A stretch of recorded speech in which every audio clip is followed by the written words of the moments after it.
il y a quelques années de cela, j'expliquais à quelques hommes qui étaient là autour de moi un miracle extraordinaire que ma mère a vécu. Mais vraiment un miracle que le grand professeur de l'hôpital de Matrimoine à Marseille a été obligé de le dire. Il dit pour moi, ça peut être qu'un miracle. Et j'explique ça, ma mère avait un problème cardiaque, il s'était passé vraiment un très grand miracle. Un miracle extraordinaire que le monsieur n'en comprenait plus rien. Il dit, on va la garder encore quelques jours après l'examen. Puis j'étais en train d'expliquer ça à cet homme. Ben, dis-moi, je te dis franc, j'y crois pas. Puis il y avait tout le temps, il était là.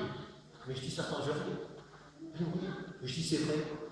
La vérité, un petit peu. La parole de Dieu, c'est la vérité. Dans le psaume 119, au verset 160, il nous dit que le fondement de la parole de Dieu est la vérité. Dans le livre des Hébreux, il nous dit que la parole de Dieu est vivante, qu'elle est efficace, et qu'elle est même plus tranchante qu'elle épée à deux tranchants, et qu'elle est pénétrante. Et la parole de Dieu, moi je le crois au plus profond de mon cœur, qu'elle est capable dans cette soirée de te bénir, de bénir ton cœur, et peut-être pas de te corriger, mais en tout cas de t'aimer. Voilà. Parce que quand on aime, on fait bien. Et quand le Seigneur a envie de bénir les gens, alors il les aime de plus en plus. Et ton amour grandit aussi pour lui. Et du coup, tu vas progresser dans la vérité de la parole de Dieu, ce qui va également te corriger, mais en douceur, pas avec un fouet, pas avec rien de tout ça. Non, avec l'amour du Seigneur Jésus. Alors, tu es dans cette soirée, et peut-être que tu es quelqu'un de très intelligent. Ou un monsieur qui est là, qui est peut-être un monsieur très intelligent. Tu es peut-être une dame très intelligente.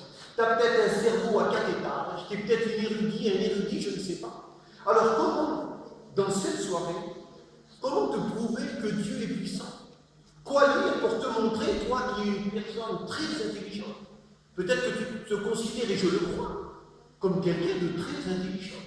Peut-être que tu as fait des études, peut-être que tu as de l'éducation, peut-être que je ne sais pas d'où tu viens, je ne sais pas qui tu es, mais peut-être que tu es quelqu'un dans ce monde qui est connu et reconnu.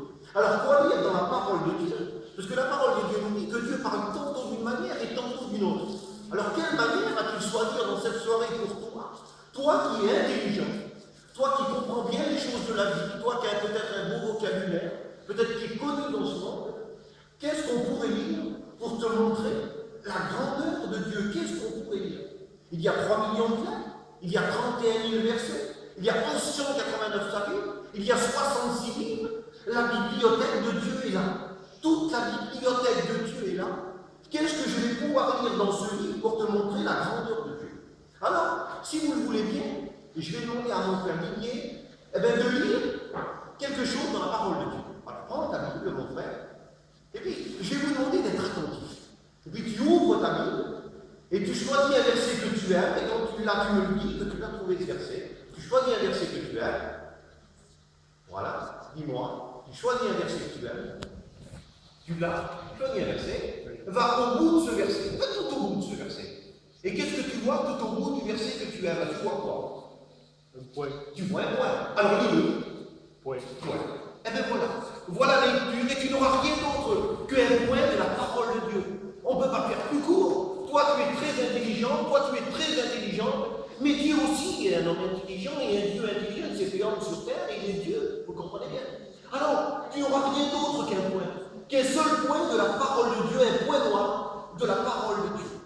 Alors voilà ce que Jésus dit. Il dit, car je vous le dis en vérité, tant que le ciel et la terre ne passeront point, il ne disparaîtra un seul point, un seul iota de la parole de Dieu, jusqu'à temps que toutes ces choses soient accomplies. Dans la parole de Dieu, dans le livre de l'Apocalypse, il y a également écrit, quiconque retirera un seul point de cette parole, son nom sera retranché de l'arbre de vie. Alors pourquoi Dieu veut te parler d'un point?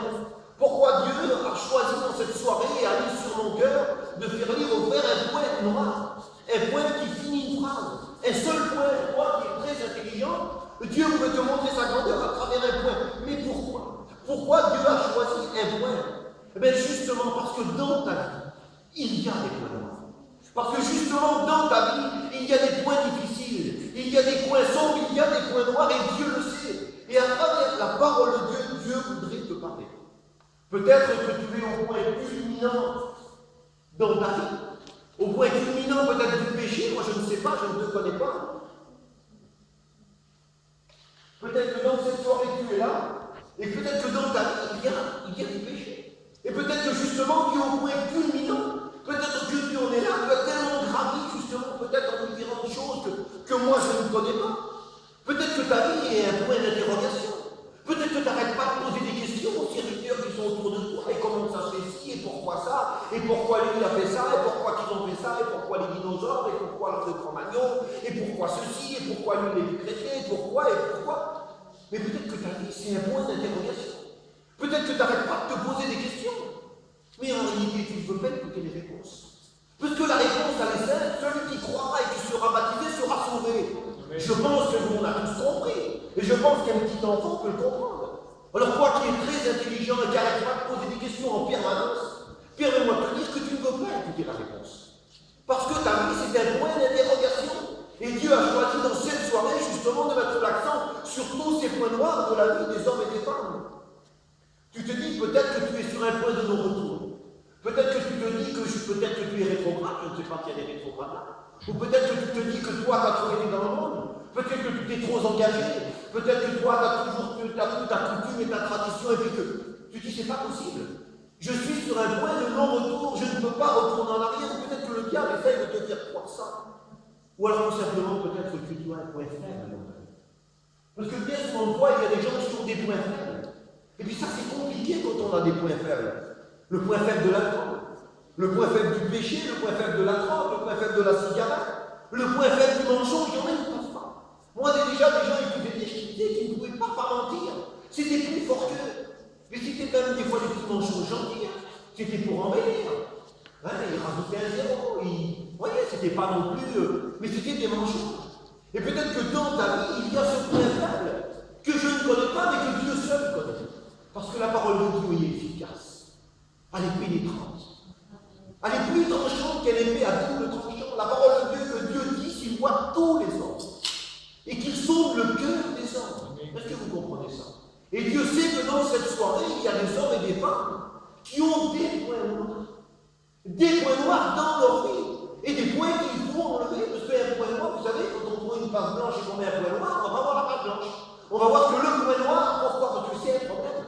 Parce qu'un point noir dans la vie d'un chrétien, d'un inconverti, d'un être humain, c'est un gros problème par rapport à la bénédiction de Dieu. Peut-être que dans ta vie, il y a un point d'enquête. Il y en a qui sont comme ça, l'orgueil du nom, l'orgueil de la région, l'orgueil de je ne sais plus quoi. Il y a des choses comme ça qui sont dans la vie. Peut-être que ta vie est un rond-point. Peut-être que tu tournes en rond. Peut-être que tu tournes en rond dans ton lit. Peut-être que tu es toujours angoissé, tu es toujours étouffé. Tu as l'impression de tourner en rond dans ta jeunesse, tu as l'impression de tourner en rond dans ta vie. Tu as l'impression que tu n'avances pas. Tu fais des études, tu vas travailler, tu fais ceci, tu fais ça, mais trop boulot dodo, et ça t'angoisse. Les années passent. Peut-être que tu es âgé, que tu n'es encore pas sauvé, que tu n'es pas comme tu voudrais être. Peut-être que tu as des bons désirs dans ton cœur pour servir Dieu, pour avancer vers Dieu, mais tu tournes en rond. Parce que justement, dans ta vie, peut-être que c'est un rond-point, et Dieu voulait te dire qu'il y a des jours qui vont pas. Il y a aussi un point qu'on appelle le point de chute. Le point de chute, c'est le point à ne pas dépasser. Et Dieu, dans cette soirée, voudrait justement te parler également de cela, du point à ne point dépasser. Il y a des gens qui ont des points sensibles dans leur vie. Il y en a que c'est Dieu. Comme cet homme, c'était un homme qui dit non, il dit moi je ne crois pas, je le connais, je ne vais pas m'éduquer toute sa vie. Mais il y en a qui sont comme ça. Ils ont un point sensible. L'autre fois, moi j'étais en Bretagne et je chantais une petite chanson pour rigoler, je sais pas. J'étais petit et puis j'étais petit que je chantais cette chanson-là. Et puis quand on a retourné en Bretagne, il y a quelques années en mission, alors je vais chanter, ils ont les chapeaux rondis de la Bretagne, ils ont les chapeaux rondis de les Bretons. Puis là, un homme m'a dit, tu devrais arrêter avec ça. Je dis pourquoi? Parce qu'il dit là, les Théo, c'est très sensible avec les gens d'ici. Tu vas avoir une grande histoire. Et les Bretons, il ne faut pas leur parler de la vie. Les Parisiens, il ne faut pas leur parler de Marseille. Les Espagnols, je ne sais pas quoi, il ne faut pas leur parler. Les Bordelais, il ne faut pas leur parler de Brigade. D'autres, pas... Vous voyez ce que je veux dire? Les Rouennais, il ne faut pas leur parler d'Ardoise. Il y a des points sensibles. Il y a également des points sensibles dans les vies. Et je voudrais te dire une chose, c'est plus que le point stratégique du diable. Le point stratégique du diable. Parce que lui aussi, il a un point stratégique. Comme tout le monde. Parce que lui-même, c'est un gros point noir. Eh bien, son point stratégique, c'est justement de mettre le point, de mettre le doigt sur tous tes points noirs. Pour te faire réagir. Vous avez remarqué qu'une femme, vous savez, il y en a des femmes comme ça. Il ne faut pas toucher leurs petits. Si on touche leurs petits, ils font tout une affaire. Vous avez remarqué qu'il y a toujours leurs petits qui sont tapés. Vous avez remarqué ça? Mais comment ça se fait qu'il est toujours celui-là? Elle n'a dit rien là-bas. Pourquoi qu'on n'y tape jamais son petit? Eh bien, c'est justement. Ça, c'est la touche du diable. De mettre le point sur le point noir. Toi, tu es très propre pour ta caravane. Si on fait une bosse, tu fais tout un scandale, tu pars de la mission, tu auras des bosses dans ta caravane. Et tant que tu te laisseras avoir, toute ta vie, tu auras des bosses dans ta caravane. Tant que tu réagiras pour le petit, tu feras un scandale, et toute ta vie, le petit sera tapé. Pourquoi? Mais justement, il faut le dire dans le point. Et le jour où tu diras, mais moi, je n'ai rien à faire, et arrière de moi, Satan, je vais à ma réunion, je glorifie Dieu, plus de problème dans la caravane, le petit peut taper, mais il cherchera autre chose. Il y a des gens qui ont des points noirs, il y a des points culminants, et il y a des points à ne pas dépasser. Laissez-moi vous conter cette histoire d'une femme qui se trouvait dans une grande ville aux États-Unis. Et cette femme était désespérée de tristesse. Elle vivait un véritable calvaire dans son foyer, parce que son mari, justement, avait un point faible. Son mari avait un point faible, son point faible, c'était l'alcool. Et puis chaque jour, à cause de ce point faible-là, c'était la grande misère dans ce foyer. Les enfants étaient dans la crainte. Les enfants étaient dans l'angoisse. Elle-même en était dans la peur. Chaque jour, c'était pareil. Quand son mari arrivait, c'était de regarder de loin, regarder comment il était. S'il était bien décidé, si tout allait bien, s'il avait vu, s'il n'allait pas vu, parce qu'il était colérique. Et le problème de son mari, c'était l'alcool. Et c'était un gros problème. C'était un point noir qui était dans cette vie. Et cette femme-là était désespérée. À tel point qu'un jour, elle décida de tuer son mari. Et elle dit, il va falloir que je le tue. Il va falloir que je le tue. Il va falloir que je prenne un fusil et que je le tue. Il va falloir que je le tue. J'en peux plus de ce point noir dans ma vie. Alors un jour où elle était désespérée de tristesse, un jour où elle n'en pouvait plus, elle décida de passer à l'acte. Et elle décida d'aller dans la grande ville et d'acheter dans une armurerie un pistolet pour tuer son mari. Ce jour-là, il tombait du couteau. Et malgré l'eau qui tombait, elle mit sa gabardine et elle cherchait un armurier. Elle rentra dans un armurier et elle prit un revolver. Ayant pris ce revolver, elle le metta dans sa gabardine et elle sortit dehors et l'eau tombait des corps de plus en plus. Et là, avec ce péché dans son cœur, avec cette chose inavoir, avec quelque chose de terrible dans son cœur, elle marchait dans la ville, avec le pistolet dans ses mains, dans sa gabardine, là, et il pleuvait. Et elle marchait, elle voulait rentrer chez elle, mais l'eau tombait à feu. Elle mit un préau, elle se cache vers le préau pour attendre un petit peu, c'était des cordes qui tombaient. Et là, soudainement, elle écoute quelque chose. Peut-être comme toi. Et elle écoute quelque chose. Elle écoute que ça chante. Elle écoute des cantiques. Et là, elle reconnaît que c'est une réunion évangélique. Ah non, elle écoute parler. Alors là, elle écoute ces chants et attirée par les chants, parce que la parole de Dieu nous dit que Dieu nous tire à lui. Elle rentre dans cette réunion. C'était les chants, et elle se met tout au fond, peut-être comme toi, et tout au fond là. Et elle s'assied sans dire un mot, sans rien dire du tout. Elle se sent dans une atmosphère sécurisante. Des beaux cantiques sont chantés, quelque chose qu'elle ne connaît pas. Alors, elle est là comme clouée sur sa chaise, comme quelque chose qui l'a tirée là dans la réunion. Est-ce que c'est Dieu qui avait fait tomber l'eau? Moi, je le crois. Peu importe. Ce qui est important, c'est qu'elle était là et c'est que tu es là ce soir. Pour être béni, pour progresser. Qu'importe si on t'a amené, si tu es venu, si tu crois que c'est toi, si tu crois que c'est Dieu, c'est bien, tu es là. Tu es là. Et elle était là. Alors elle écoute les chants, avec son revolver dans sa main, dans toute cette gabardine qui est autour ruisselant d'eau. Et elle écoutait les chants. Et puis après les chants, il y a la prière. Et puis pendant la prière, une prophétie. Mais une prophétie qui bouleversa d'un seul coup toute la salle. Personne ne comprenait rien. Mais elle a tout compris. Et laissez-moi vous dire le tenant de cette prophétie. Le projet que tu as résolu dans ton cœur n'est point pour ton bonheur. Car l'arme que tu tiens dans ta main est bien trop dangereuse pour toi. Laisse-moi mettre dans tes mains des armes beaucoup plus efficaces. Je vais bénir ta vie, ton mari et tes enfants. Mais vous vous rendez compte un petit peu là? Mais est-ce que tu peux comprendre ça, toi qui es très intelligent? Est-ce que tu peux comprendre une chose pareille? Que Dieu est capable de parler comme ça? Moi, ça m'est arrivé. Un jour, je m'excuse de parler de ça, mais allez, je me laisse un petit peu aller si vous me donnez quelques minutes. On a eu un problème dans mon foyer. Vous ne pouvez pas avoir d'enfant. C'était très compliqué. Chaque fois que ma femme avait un enfant, ça se passait vraiment très mal. Je ne rentrerai pas dans les détails. Et puis j'étais très malheureux parce que du côté de mon père, c'était surtout ça le problème. Mes parents avaient perdu un enfant, moi je devais mourir à la naissance, mon petit frère était sous une bulle, et moi dans mon cœur d'adolescent, avant que je me marie, je ne pourrais jamais avoir d'enfant. Jamais je pourrais en avoir, jamais, ça s'attendait mes parents. Et puis ça n'a pas loupé. Comme je me suis marié, c'était le gros problème qui était là. Et puis un jour que ma femme, ça n'avait pas été encore une fois triste, je pleurais amèrement. Et je pleurais. Mon père voulait me dire, mais non, mon père, il ne pleurera jamais plus, il ne pourra jamais. Et puis un an a passé, et puis un heureux événement, de nouveau, se faisait attendre. Alors j'étais content. Alors j'ai décidé dans mon cœur, j'ai dit, Seigneur, peut-être même un petit peu déréglé, parce que des fois, mais tu connais mon cœur. J'ai dit, Seigneur, je te promets, je prierai pour rien d'autre. Je prierai que pour mon petit bébé qui est dans le sein de mon épouse. Un petit garçon, une petite fille, comme tu veux, Seigneur, mais qui soit en bonne santé. Alors le matin, je me levais. Seigneur, bénis ma femme et mon petit bébé qui est en son sein. Garde-le, protège-le, Seigneur. Le soir, toujours ça, je priais plus, ni pour moi, ni pour mes parents, ni pour mon travail, ni pour le. Pas quoi. Je fais que pour ça, un jour, 2 jours, 3 jours, 4 jours, 1 mois, 2 mois, 3 mois, 4 mois, par son part de bord ici. Et on arrive à Besançon. Et quand on arrive à Besançon, là-bas, je vais dans l'église des Gadgets, là-bas. Une grande église, c'est un ancien magasin, peut-être 500 personnes. Et là, je m'assis. Et puis là, vous étiez sur ma chaise, après les chants, la prière. Et pendant la prière, comme cette femme, mon enfant ne te trouble plus dans tes prières, car le Seigneur ton Dieu te le promet. Ton enfant, je le promets, vous connaissez tous les Gadgets, moi je venais d'arriver. On arrivait de Bordeaux, je m'assis là derrière, avec papa. Mon enfant ne te trouble plus dans tes prières, car le Seigneur ton Dieu te le promet. Ton enfant, je le prends entre mes bras et jamais rien ne lui arrivera. Alors, elle n'a pas de prier que pour ça. Maintenant, remercie ton Dieu, j'étais rempli du Saint-Esprit en plus, on ne se trompe pas. Amen. Eh bien, cette femme, c'est ce qui est arrivé. Le projet que tu as résolu dans ton cœur n'est point pour ton bonheur. Peut-être que tu as des projets dans ton cœur, des projets dans ce monde. Mais Dieu voudrait te dire que ce n'est pas pour ton bonheur. L'arme que tu tiens dans ta main, l'arme peut-être de la parole, l'arme du mensonge, je ne sais pas, l'arme que tu tiens dans ta main, bien trop dangereuse pour toi. Laisse-moi mettre dans tes mains des armes beaucoup plus efficaces. Amen. Et je vais te bénir.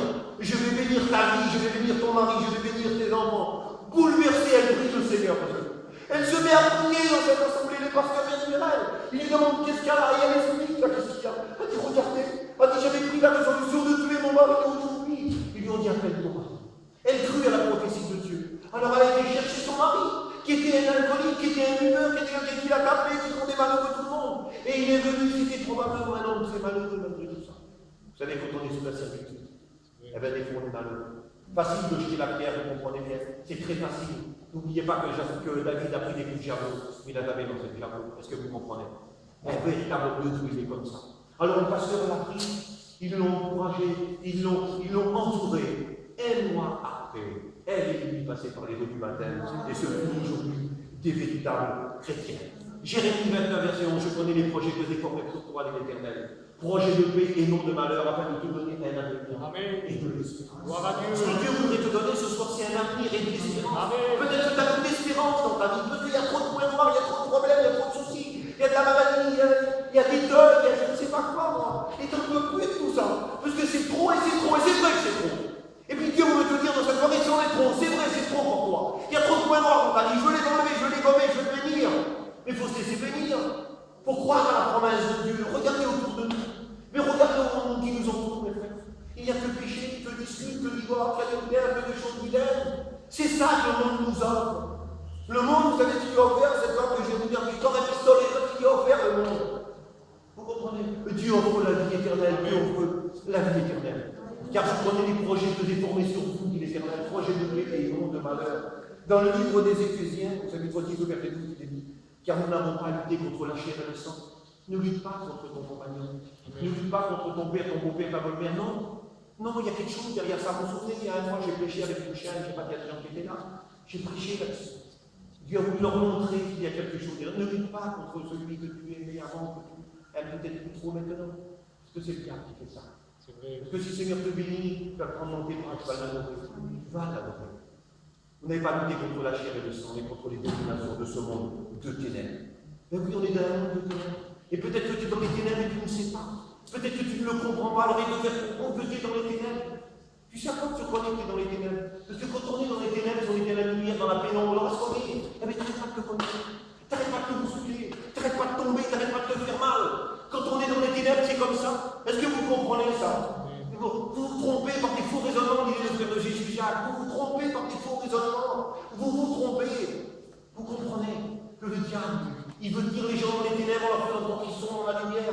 Mais tu te trébuches, tu te fais mal, tu te colles, ça te fait mal, t'arrêtes plus, t'en peux plus. Il y a des points noirs dans ta vie, Dieu vous enlève tous ces points noirs. Mais puisque tu es dans les ténèbres, de ce que le Seigneur a dit, Jésus dit, Je suis la lumière du monde. Je suis la lumière du monde. Celui qui me suit ne marchera pas dans les ténèbres, mais la lumière de la vie l'éclairera. Ne veux-tu pas Jésus dans ta vie ce soir? Est-ce que tu veux Jésus? Amen. T'en veux pas, parce qu'avec Dieu c'est comme ça. C'est oui ou non. Celui qui est avec moi, celui qui est contre moi. Dieu parle comme ça. Dieu parle tantôt d'une manière et tantôt d'une autre. Il y a un point noir, mais il n'y en a pas. Il n'y a pas de demi-point. Est-ce que vous comprenez ça? Ça n'existe pas, un demi-point. C'est blanc ou noir. C'est comme ça la vie. Surtout la vie en Christ. Est-ce que vous comprenez bien ça? Jésus te tend la main. Jésus, dans cette soirée, te tend la main. Peut-être que tu es une chrétienne, excuse-moi de l'expression, mais que tu as vraiment besoin de faire des progrès. Il n'y a que toi qui ne le vois pas. Tout le monde le voit. Ça ne va pas. Ça ne va pas. Il faut enlever les points noirs. Il faut les enlever. Alors on n'est pas chrétien, on devient chrétien. Mais moi, comme je me suis baptisé, j'étais un menteur, un tricheur. Ma grande passion, c'était de jouer au billard. Et je fumais. Et je me suis baptisé. Et puis le lendemain, il a été chiné. Et puis j'ai commencé à mentir. Je dis, Seigneur, je fais. Ah, je dis, Seigneur, ça, je le pense. Ça a demandé un argent. J'ai mis du temps pour m'arrêter de fumer. À l'époque, le pasteur ne devait pas savoir que je fumais. Peut-être que je lui avais caché dans mon truc. Mais j'aimais Dieu. J'aimais Dieu. Aujourd'hui, je le sais. Je suis serviteur de Dieu. J'aimais Dieu de tout mon cœur. Peut-être que tu aimes Dieu de tout ton cœur, mais ça ne marche pas. Et moi, ça ne marchait pas à l'époque. Ça ne marchait pas. J'ai cru que j'étais converti, mais aujourd'hui, je me comprends, je n'étais pas converti. J'aimais Dieu, mais ça ne suffit pas d'aimer Dieu. Il faut gommer les points noirs. Il faut demander à Dieu qu'il arrive et qu'il les enlève. Il y a des soucis, il y a des problèmes. C'est pour ça, des fois, qu'il y a des moments de bénédiction. L'homme qui se noie ne va pas demander la taille du gilet de sauvetage. Mais toi, tu n'arrives pas à demander la taille. Oui, mais comment ça se fait? Oui, mais pourquoi ça? Tu n'as pas posé des questions. Celui qui sera baptisé, qui croira qu'il sera baptisé, sera sauvé. Arrête avec les points d'interrogation, tu es perdu. Il y a le point, j'ai été accéléré un petit peu, il y a le point de rencontre. Le point de rencontre, c'est un nouveau panneau qui vient de sortir il y a quelques années de cela. Quand il y a une panique quelque part, quand il y a un feu, par exemple, dans une grande surface, il y a ce qu'on appelle le point de rencontre. Alors, c'est un carré blanc avec une flèche. Et au milieu, là, il y a un point. Et là, c'est le point de rencontre. Mais laisse-moi te dire que ce soir, c'est le point de rencontre. Amen. Un mot de Dieu était sourd. Un seul mot de Jésus, là. Est-ce que vous comprenez? Un seul mot de Jésus et tu es béni. À l'époque de Moïse, il y avait la tente de la rencontre. On venait rencontrer Dieu. Moïse venait rencontrer Dieu. Dans cette soirée, tu pouvais être béni. À l'époque de Napoléon, une exécution devait se faire. Écoutez bien cette petite histoire. Car elle est très riche d'enseignements. À l'époque de Napoléon, une exécution devait se faire. Une grâce avait été demandée. Alors, l'exécution devait se faire. Le condamné était là, la guillotine était là, mais voilà, une grâce avait été demandée, il fallait attendre la lettre. La lettre, la réponse de Napoléon. Est-ce que vous comprenez ça? Alors, la lettre était partie. La lettre n'était pas encore arrivée, les coureurs n'étaient pas encore arrivés. C'était pas, on ne donnait pas de la liberté provisoire. Non, c'était la vie ou la mort. Et vous savez très bien que dans ce monde, c'est comme ça. Le salaire du péché, c'est la mort. Alors, il y en a qui disent le mot salaire. Salaire, je l'ai payé. Non, psaume 49, il dit que le rachat de ton âme est trop cher et elle n'aura jamais mieux. Tu n'as pas les moyens. C'est pas avec de l'or ou de l'argent que tu pourras racheter. Tu peux pas. Et lui, il était là, la grâce était demandée. Une grâce immense avait été demandée pour savoir si cet homme pouvait être sauvé par Napoléon. Mais les chapeaux étaient là. La guillotine était là, tout le monde était là, mais la lettre n'était pas là. Alors la lettre est arrivée. Elle est arrivée la lettre. Ah. Alors ils ont pris la lettre à l'époque de Napoléon. Ils sont prêts. Ils ont pris la lettre, ils ont ouvert la lettre. Ils ont ouvert la lettre. Regardez, tu comprends quelque chose? Il était vers votre salon. Est-ce que tu comprends quelque chose? Je ne comprends pas. En français, ça ne veut rien dire. Alors, voilà ce qui était marqué sur la lettre. C'est une histoire vraie. Regardez, vous voyez ce qui est marqué? Exécuté par grâce. Ça ne veut rien dire.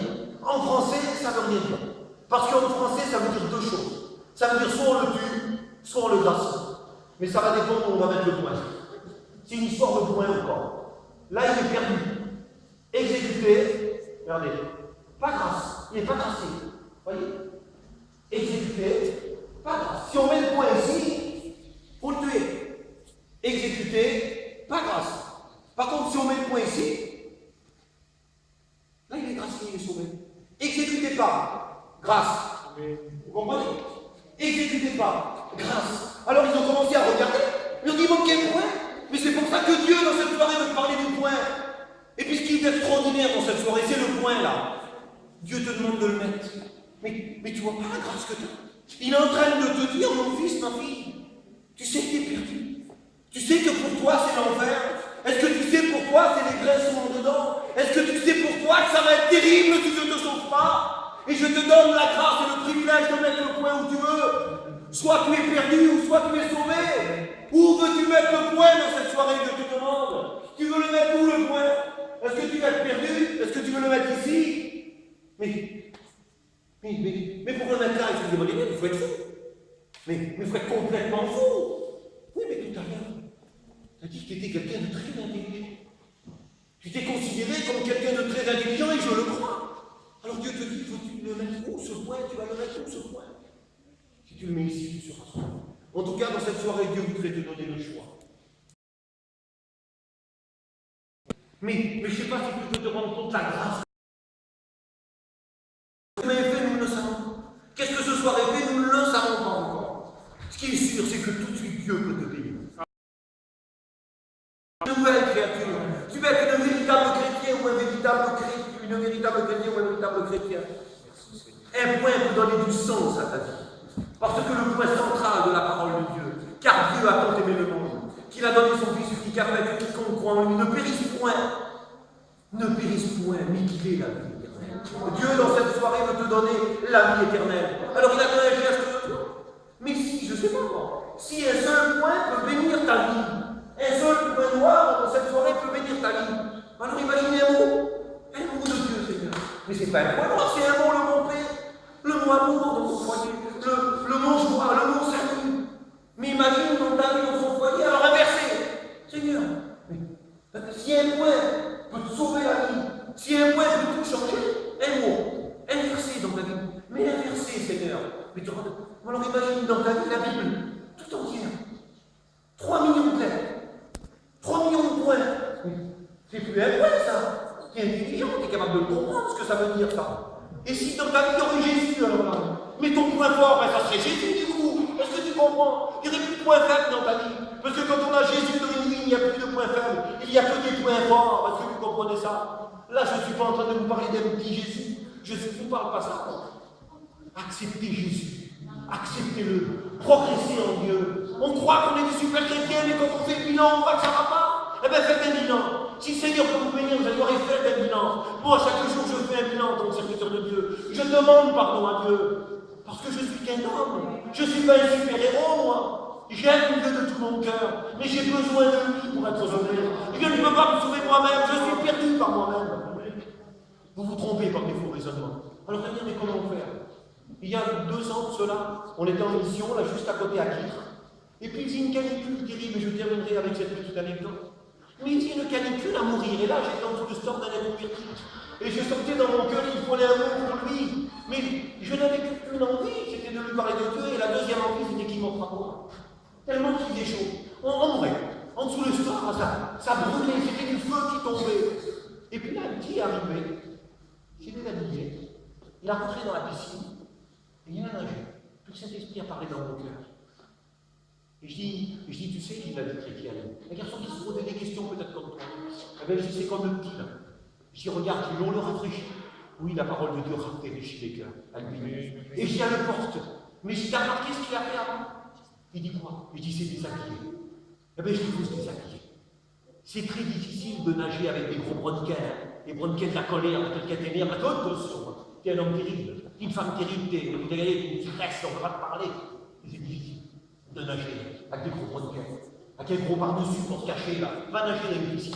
Tu peux nager avec un par-dessus, tu ne peux pas. Tu nages comme ça, les chrétiennes. La colère, les grandes box, tu peux nager avec les grandes box. Avec tes lunettes d'approche, tu vas regarder les chrétiens, ils sont bien, pas bien. Tu peux nager dans une piscine, toi. Tu peux nager avec des jumelles, quand tu vas les tenir, les jumelles, et tu vas pouvoir nager. Eh bien, tu sais, la vie chrétienne, c'est comme ça. Il faut se débouquer, il faut se déshabiller. Il faut se purifier en lui. Et je regarde le petit comment il est bien, la canicule. Je dis comment il est bien le petit, il est en train de nager, là, je ne vois pas. Eh bien, je voudrais te dire une chose, mon ami, mon frère, ma soeur. Chrétien, chrétienne, loin converti. Et dire mon frère et ma soeur, comme tous les enfants de Dieu. Vous savez, comme le Seigneur dit, mon fils, ma fille. Eh bien, ces enfants qui parlent là, donne-moi ton cœur. Ben, c'est bien quelqu'un qui ne lui appartient pas, non? Eh bien, il est quand même enfant de Dieu. Nous sommes des enfants de Dieu, est-ce que vous comprenez ça? Mon fils, ma fille, donne-moi ton cœur. Veux-tu donner ton cœur au Seigneur? Veux-tu te débarrasser, je ne sais pas, moi, du manteau de ta misère? Est-ce que tu veux te débarrasser de ça? Hein? Des gants de la colère, je ne sais pas, moi. De la convoitise de chez soi. Donne ton cœur. Le Seigneur dit, celui qui me publiera devant les hommes, je le publierai aussi devant mon Père. Mais celui qui me reniera devant les hommes, moi aussi je le renierai. Alors je vais te poser cette question, est-ce que tu veux donner ton cœur à toi? Ça, c'est entre toi et Dieu. Je ne vais pas te faire lever la main, je ne vais pas te faire... Non, non. On n'est pas en train de faire lever les genoux. Fais pas du cinéma, non. Lève-toi dans ton cœur. Dire, Seigneur, il y a des choses que je n'ai pas compris. Je veux progresser dans la vie chrétienne. Seigneur, je ne suis pas né chrétien, je ne t'appartiens pas. Seigneur, je me lève. Je me lève dans mon cœur, Seigneur. Ce sera bien plus important que si tu te lèves là. Parce que si tu te lèves dans ton cœur, tu vas te lever. Tu vas aller vers les pasteurs et dire, je veux être chrétien. Je veux passer par les eaux du baptême. J'ai compris. Celui qui croira et qui sera baptisé sera sauvé. Voilà le mot pour toi. Les points noirs, il veut les gommer. Il veut les prendre, les effacer. Amen. Et je crois qu'il a déjà commencé à les faire de te faire compris cette réunion. Parce que justement, tu es quelqu'un de très intelligent. L'intelligent, la parole de Dieu, cherche Dieu. L'homme intelligent cherche Dieu, c'est écrit dans la parole de Dieu. Voilà le mot que le Seigneur avait déposé sur mon cœur. On va prier le Seigneur. Merci. Seigneur, nous te bénissons.